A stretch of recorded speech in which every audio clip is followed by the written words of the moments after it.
একটা নারী ভাগ্যবতী কখন হয় জানেন?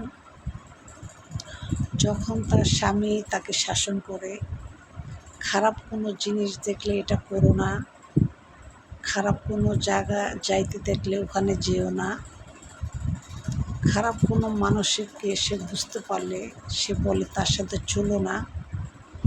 যখন এই শাসনগুলো তার স্বামী তার স্ত্রীকে করে, ওই স্ত্রী সবচেয়ে বড় ভাগ্যবতী। এটা জানেন আপনারা?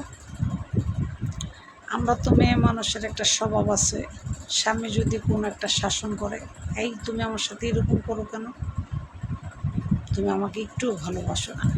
আসলে কিন্তু কথাটা ঠিক না। স্বামী শাসন করে ভালোর জন্য, খারাপের জন্য না।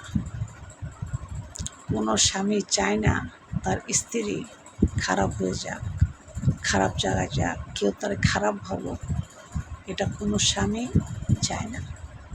বিশেষ করে ভালো স্বামীরা তো প্রশ্নই আসে না। ভালো স্বামীরা সবসময় চায় আমার স্ত্রী ভালো থাক, সুন্দর থাক, আর সবাই যেন আমার স্ত্রীকে ভালো বলে, কেউ যেন খারাপ না বলে। এটা যারা ভালো স্বামী তারা বলে। ওই ধরনের স্ত্রীরা ভাগ্যবতী হয় অনেক।